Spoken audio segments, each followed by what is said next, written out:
அமிருத்யுஹு சர்வதிருக் சிம்ஹா சந்தாதா சந்திமான் ஸ்திரஹ அஜோ துர்மர்ஷண சாஸ்தா விஸ்ருதாத்மா சுராரிஹா. ஸ்ரீ விஷ்ணு சகஸ்ரநாமத்தினுடைய இந்த ஸ்லோகத்தில் இருக்கும் திருநாமங்கள் அனைத்துமே பீஷ்மாச்சாரியராலே நரசிம்ம அவதாரத்துக்காக சூட்டப்பட்டவை. அமிருத்யுஹு என்றால் மிருத்யுவுக்கே எதிரானவர் என்று பொருள். பிரஹ்லாதனுக்கு மிருத்யுவைப் போல் இருந்த ஹிரண்யகசிபுவை அழித்து பிரஹ்லாதனை ரட்சித்து கொடுத்தபடியாலே அமிருத்யுஹு என்று இந்த பெருமான் அழைக்கப்படுகிறார். இவருடைய மந்திரத்திலும் மிருத்யுவுக்கே மிருத்யுவாக இவர் இருக்கிறார் என்று சொல்லுகிறோம் அல்லவா? அப்படிப்பட்ட பெருமை நரசிம்மமூர்த்திக்கு உண்டு. சர்வதிருக்கு அனைத்தையும் பார்க்கக்கூடியவர், சிம்ஹா அழகான சிங்க வடிவத்தில் இருக்கக்கூடியவர், சுராரிஹா தேவர்களுக்கு எதிரியாக யார் வந்தாலும் அவர்களை அழிப்பதற்காக முன்னின்று அவர்களை உதவக்கூடியவர். இப்படி எத்தனையோ அழகான திருநாமங்களாலே நிருசிம்ம பெருமான் கொண்டாடப்படுகிறார். அவருடைய பிரசித்தமான தலங்களுக்குள் தொண்டை நாட்டில் இருக்கக்கூடிய திருவேளுக்கை என்கிற திவ்யதேசத்தை நாம் தற்போது அடைந்துள்ளோம். இங்கு ஸ்தல புராணம் பகவான் எப்படி வந்து சேர்ந்தார், எதற்காக யோக தசையில் இங்கு காத்து கொண்டிருக்கிறார் என்பதை பார்த்தோம்.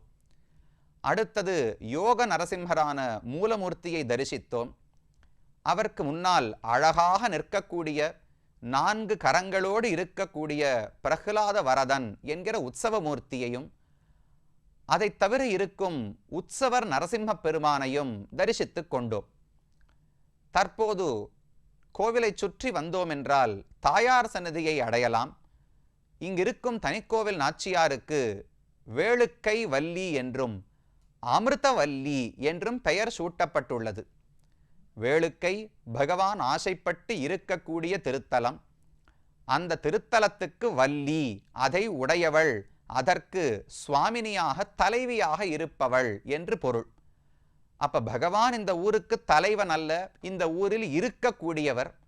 ஊருக்கு தலைவி என்றால் அது மகாலட்சுமி தாயார்தான் என்று புரிந்து கொள்ளலாம் அல்லவா? வேளுக்கை, வேள் இருக்கை, நரசிம்மன் இருக்கும் ஊர் என்றுதான் பெயர் சொல்லுகிறது. ஆனால் வேளுக்கை வள்ளி என்று இந்த பிராட்டி தான் இந்த ஊருக்கே தலைவியாக சொல்லப்படுகிறாள். உண்மைதானே? ஒரு கணவனுக்கு வீடு இருந்தாலும் அந்த வீட்டை உடையவள் என்று மனைவிதானே, கிருஹிணி என்று மனைவிதான் சொல்லப்படுகிறார். ஆணை சொல்லும் போது கிருஹஸ்தன் என்று சொல்லுவார்கள். சம்ஸ்கிருதத்தையும் அதே வஞ்சனை தான் பாருங்க. ஆணை சொல்லும் போது கிருஹஸ்தன், வீட்டிலே இருக்கக்கூடியவர் என்று மட்டும்தான் பெயர் இருக்கு. ஆனால் பெண்ணை சொல்லும் போது கிருஹிணி, வீட்டை உடையவள், வீட்டுக்கு தலைவி என்று பெயர் இருக்கிறது. அதே போலத்தான் இங்க பெருமானுக்கும் வேளுக்கை அப்படின்னா பெருமான் இருக்கும் இடம், அவர் வெறும் அங்கு இருக்கார். பிராட்டி தான் இந்த ஊருக்கே அதிபதியாக பெருமானையும் ஆண்டு கொண்டு இந்த ஊரையும் நிர்வாகம் செய்து கொண்டு காட்சி அளிக்கிறாள். அழகான திருமுக மண்டலம், 2 பெரிய மலர்ந்த கண்களாலே கடாட்சித்து கொண்டிருக்கிறாள். ஒரு கையில் அபயஹஸ்தம், மற்றொரு கையாலே தன் திருவடிகளை காட்டுகிறாள். 2 தாமரைகளை பிடித்து கொண்டிருக்கிறாள். இந்த பெருமான் கோபமானவர், இப்போது சாந்தி அடைந்து இருக்கலாம், ஆனால் இயற்கையில் கோபமானவர். பிராட்டிக்கோ கோபம் என்றால் என்னவென்றே தெரியாது. நித்தியம் அஜ்ஞாத நிகிரஹா என்று தெரிவிக்கிறார்கள் பெரியோர்கள். நிகிரகம், கோபம், அருள் செய்யாமை என்றால் என்னவென்றே பிராட்டிக்கு தெரியாது. அந்த பிராட்டியும் இந்த கோவிலிலே தரிசித்துக் கொள்ளுகிறோம். இனி இந்த பெருமானையும் இந்த ஊரையும் பற்றி எந்த ஆழ்வார்கள் மங்களாசாசனம் செய்தார்கள், இதை பற்றி என்ன நூல்கள் ஏற்பட்டுள்ளன என்று முக்கியமாக தெரிந்து கொள்ள வேண்டுமே. ஊர் என்று சொன்னாலே இதை போல எத்தனையோ ஊர்கள் இருக்கலாம், எத்தனையோ கோவில்கள் இருக்கலாம். ஆழ்வார்கள் வாயால ஒரு பாசுரம் பெற்றால்தான் அது திவ்யதேசம். அந்த பெருமை ஆழ்வார்களான பக்தர்களுக்கு உண்டு. பக்தன் ஏற்றுக்கொண்டால் தான் பகவானுக்கு பெருமை. இப்படி விபரீதம் பாருங்க. பொதுவாக நாம போய் ஒரு நிறுவனத்தில் சேரணும்னால் முதலாளி தான் நம்மால் அங்கீகரிக்கணும். ஆனால் இங்கே அப்படி கிடையாது. ஆழ்வார்கள் போய் பகவானை அங்கீகரிக்க வேண்டும். ஆமாம், வேளுக்கையில் ஆளரியா இருக்கார், காஞ்சிபுரத்தில் வரதராஜன் இருக்கிறார், மதுரையில் கூடல் அழகர் இருக்கிறார்.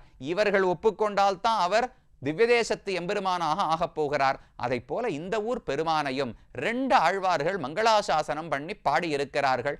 ஒருவர் பேயாழ்வார், மற்றொருவர் திருமங்கையாழ்வார். அதிகமான 10 பாசுரம் எல்லாம் கிடையாது.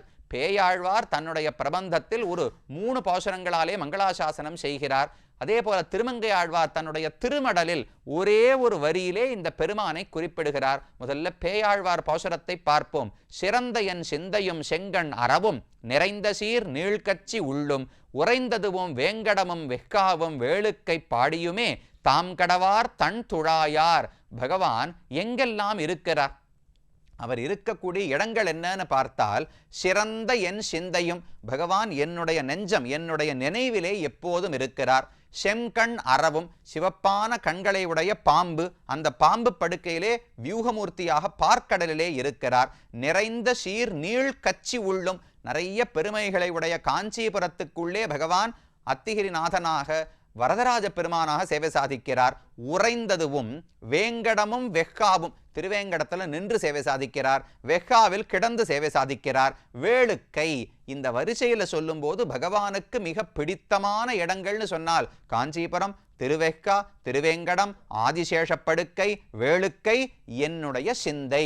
இவரெல்லாம் எங்கெங்கேயோ இருக்காருன்னு வெளியில மட்டும் நீங்கள் தேட வேண்டாம். நமக்குள்ளேயே, சிந்தனைக்குள்ளேயே இருக்கிறார். ஒருவேளை உள்ள மட்டும்தான் இருப்பாரோ, அவரை கண்ணால பார்க்க முடியாதோன்னு பயப்பட வேண்டாம். இத்தனை திவ்யதேசங்களிலும் இருக்கிறார். தாம் கடவார் தன் துழாயார். அழகான தாமரை, அழகான துழாய் மாலையை, திருத்துழாய் மாலையை தரித்த பெருமான் கடவார். அவர்தான் இந்த ஒவ்வொரு ஊருக்கும் கடவராக இருக்கிறார்.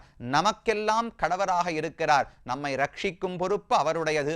நமக்கு ஏற்றவர் அந்த பெருமான் தான் என்று ஆழ்வாருடைய பாசுரம். ஆனால் அதில் ஒரே ஒரு வேடிக்கை பாருங்க. மற்ற ஊர்களெல்லாம் சுமாரா சொல்லிட்டு சிறந்த என் சிந்தை, இதுக்குள்ள பகவானுக்கு எந்த இடத்தை பிடிக்கும்னால் என்னுடைய சிந்தை தான் சிறந்தது. ஊர்களில் இருப்பதை விட பக்தனுடைய நெஞ்சத்தில் இருப்பதைத்தான் பகவான் ஆசைப்படுகிறார் என்று இந்த வேளுக்கை எம்பெருமானை அந்த பாசுரத்திலே குறிப்பிடுகிறார். அடுத்தது, அன்றி உலகம் அளந்த அசவேகொல் நின்றிருந்து வேளுக்கை நீள் நகர்வாய் அன்று கிடந்தானை கேழல் சீரானை முன் கஞ்சை கடந்தானை நெஞ்சமே காண். பகவானை பார்த்து நீ பார் நெஞ்சமே, அந்த பகவானை நீ புரிந்து கொள்ள வேண்டும். அவர் எப்படிப்பட்டவர்? அன்று இவ்வுலகம் அளந்த அசவேகொல்.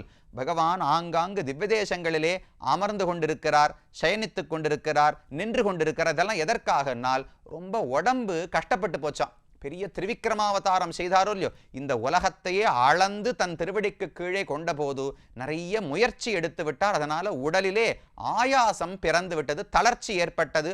அந்த தளர்ச்சி போவதற்காகத்தான் நிதானமா ஓய்வெடுத்துக் கொள்ளுகிறாராம். எந்த இடத்தில்? நின்று இருந்து வேளுக்கை நீள் நகர்வாய். வேளுக்கை நீள் நகர், ரொம்ப பெரிய நகரமாக, இன்னைக்கு அது காஞ்சிபுரத்துக்குள்ள இருக்கு. அந்த காலத்தில் எப்படி மாட மாளிகைகளோடு இருந்ததோ தெரியாது.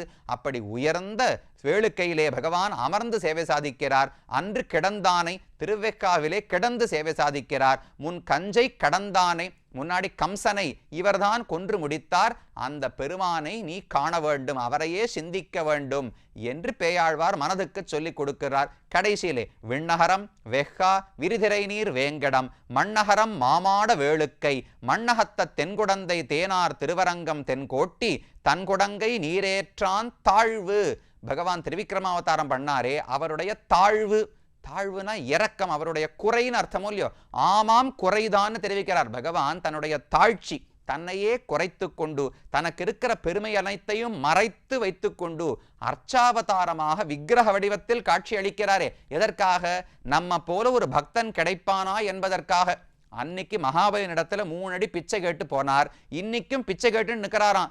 ஒவ்வொரு பக்தனுடைய மனதையும் பெறுவதற்காக நம்மிடத்திலே பிரார்த்தித்து கொண்டு பகவான் இருக்கிறார். விண்ணகரம், உப்பிலியப்பன் சன்னதி சேவிச்சோமே, விண்ணகரத்தில் இருக்கார். வெக்காவில் இருக்கார். விரிதிரை நீர் வேங்கடம், நிறைய அழகான நீர் புனல்கள் பரவக்கூடிய வேங்கடத்தில் இருக்கார்.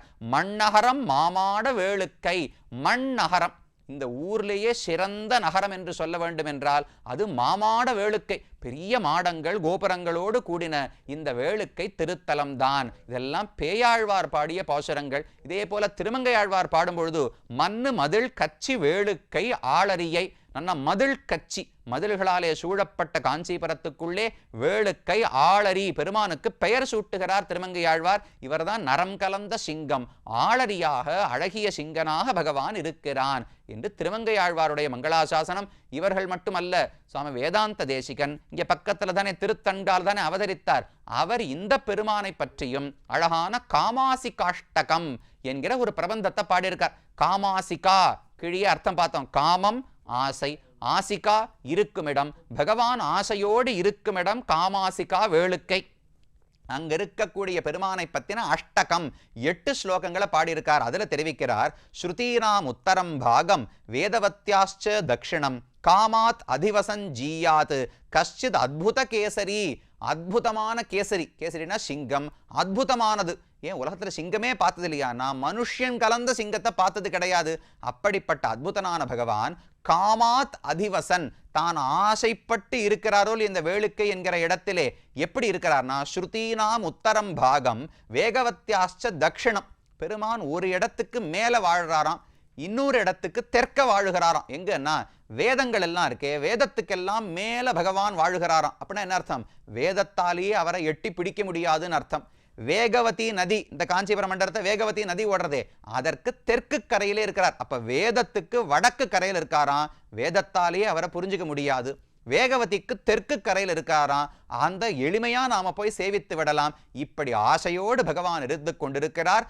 ஜீயாத், அவர் ஜெயிக்கட்டும். त्वयि रक्षति रक्षकैः किम अन्यैः त्वयि च அரக்ஷதி ரக்ஷகைः किम अन्यैः इति निश्चितधीः श्रयामि नित्यं नृहरे வேகவதி தட்டாஸ்ரயம் துவாம்.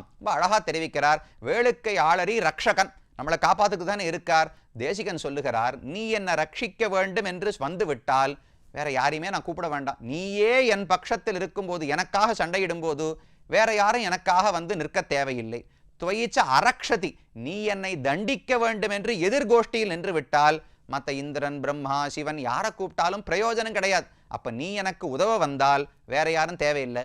நீ எனக்கு தண்டனை கொடுக்க வந்தா வேற யார் காப்பாற்றுவதற்கு வந்தாலும் பிரயோஜனம் இல்லை. அதனால் என்ன புரிஞ்சுட்டேன், தெய்வம்னா நீ மட்டும்தான். நீ காப்பாத்தினா உண்டு, நீ தண்டிக்க வந்தால் யாரும் காப்பாற்ற முடியாது. அப்பேற்பட்ட நீ இது நிச்சித தீஹி, இந்த திருடமான உறுதியை அடைந்தவனாக ஸ்ரயாமி நித்தியம், உன் திருவடிகளை எப்போதும் நான் பற்றுகிறேன்.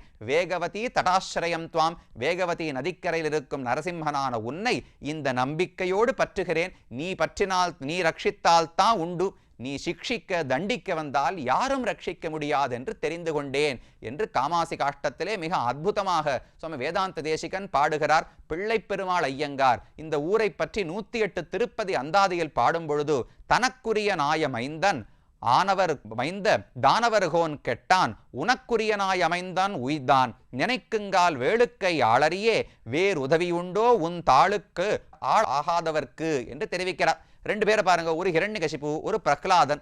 ஹிரண்யகசிபு என்ன பண்ணார், தனக்குரியன், நான் எனக்காக வாழுகிறேன், செல்ஃபிஷ்னஸ் சொல்றோம், சுவாதந்திரம்னு சொல்றோம் இல்லையோ, நான் இண்டிபெண்டன்ட், நான் யார சொல்றதையும் கேட்க தேவை கிடையாது, ஈஸ்வரனாவது பகவானாவது தெய்வமாவது ஒண்ணும் கிடையாது, நான் தான் தனக்கு உரியன் என்று ஹிரண்யகசிபு வாழ்ந்தானோ இல்லையோ, செத்து போயிட்டான், மாண்டு போய் விட்டான். இல்ல நான் உனக்கு உரியன். பிரகலாதன் சொன்னது என்ன, ஐயோ நான் பகவானுக்கே அடிமை, அவனுக்காகவே வாழுகிறேன் என்று சொன்ன பிரகலாதன் வாழ்ந்து போனான். தனக்கு உரியனாயாம் அமைந்த தானவர்கோன் கெட்டான், அசுரத் தலைவனானவன் கெட்டு போனான்.